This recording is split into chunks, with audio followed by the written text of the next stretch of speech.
What if you could fix the intimacy issues you have with your spouse with three simple questions? I am going to give you today a sexual intimacy triage. And when you follow these steps, you can get your relationship back on track. Hi, I'm Mary Whitman Ortiz of Limitless Intimacy, bringing you the best tips and tools to create great intimacy in your marriage. On this channel, we talk about communication strategies and intimacy made simple steps, all from a Christian point of view. So if you're new here, please consider subscribing. And I ask you to stay until the end because I have the single most effective phrase you could ever use to immediately bridge the gap with your spouse and get to that place of closeness again. All right, back to today's question. How can you fix your intimacy with these three questions? Here we go. Question number one. This is you asking yourself, your spouse. All right, this is the triage you've got to assess. The question is, in our early days, did we use sex as a quick way to feel close? In our early days, did we use sex as a quick way to feel close? So I want to tell you why that might not be serving you. You see, if you're counting on spontaneous sex to bring you together, it's just not a strong pattern. Spontaneity works great when you're young, when you're full of energy, when things are new and fresh, but a marriage that is going to go the distance needs a plan and not just spontaneity. Spontaneity is good. It has its place. I certainly believe in fun, but you need a plan too. You also need more emotional connection to sustain your relationship. That physical hop in the bed thing won't sustain you. Actually, resentment can grow. If you have an emphasis on physical sex only, I'm telling you, there's lots of pluses to make sure you have regular sexual intimacy in your marriage, but physical only is going to work against you in the long run. And it's absolutely guaranteed that as you mature, as your bodies age, as physical changes happen, you're going to need to do more to get the same results in your relationship. So just start it as a practice. Don't wait until you wake up and you go, oh no, what happened? Because you can be preemptive, you can be proactive and not end up at that place where your intimate life feels like it took a nosedive. Now, I hope that this has given you some helpful information. And if it is, will you give us a thumbs up? Also, I have a question for you to answer in the comments. Which one of you in your marriage initiates sex more, husband or wife? Quick answer there. All right, back to question number two. Did we talk about past hurt in our previous experiences? So before you got married, what kinds of relationships did you have? What kinds of sexual encounters did you have?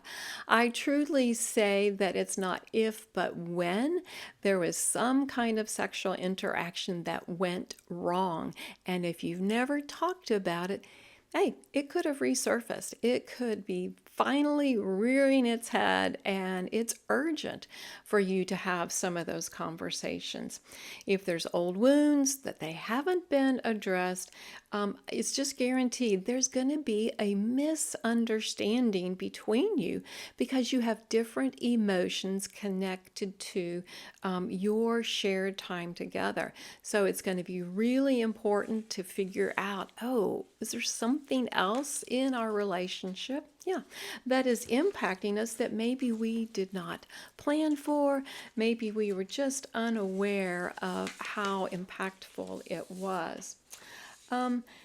You can only suppress that hurt for so long, it's just going to come back bigger. It's going to be connected to so many things. It's that snowball effect where there was one hurt one time, but now, because it hasn't been brought to light, it's grown. Even if your differences are about your cultural understanding and not your personal experiences, then your connection is going to be challenged. And you can't get closer or grow deeper or grow further in your relationship until you address that block. Would you like to know what healthy sexual intimacy in God's design would look like for your marriage? Hey, I encourage you to check out the Dream Team Marriage Program. I've got the links below. It gives a solid foundation on what healthy looks like. It gives lots of ideas for the fun that you can have together, and it gives a blueprint of proven steps so you create that pattern going forward. And here's question 3 for you. Have we learned how to connect well emotionally?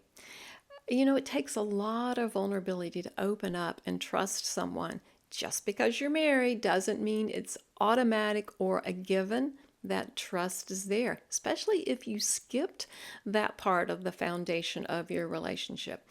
And if you don't feel like it's safe to open up, to share your needs, to share your requests, it's going to inhibit your intimacy. You have to have conversations that allow each one of you to address your requests. And sure, we're talking about sex, so yes, that can be your sexual preferences. But there are so many additional areas that you need to be able to share your requests. Hey, do you feel seen? Do you feel heard? Do you feel valued? Do you feel appreciated? All of those things. That's what emotional connection looks like. That's going to be the sweet spot in your relationship where you can connect spirit, soul, and body. That is definitely God's design for sexual intimacy in marriage. And if you don't do that, things are just going to feel darker. You're going to feel loneliness, emptiness, sadness, even if you're married, and that place of hopelessness will continue if you're not authentic. Nobody wants to feel like they have to be a fake, even in their own relationship. So, what are these sexual intimacy triage steps? Here we go. Number 1, call it for what it is. It's time to put on your big girl pants, your big boy pants. Call it for what it is. Number 2, choose to get a different perspective. You don't have to stay at this place. There is no reason for you to not experience more and better.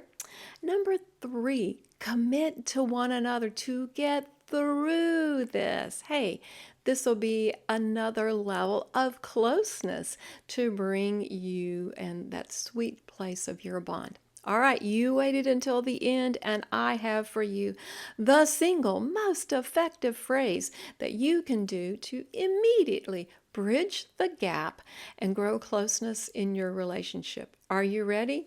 Here we go. I choose you. I choose you. I choose you again today. I'll choose you again tomorrow. It is a choice that I am making to be here, to be fully present. And that kind of value will instantly tug at your spouse's heartstrings, and they will want to be at that close place with you too. Well, thanks so much for joining me today. And remember, God's design for sexual wholeness is fulfilling and thrilling intimacy in marriage.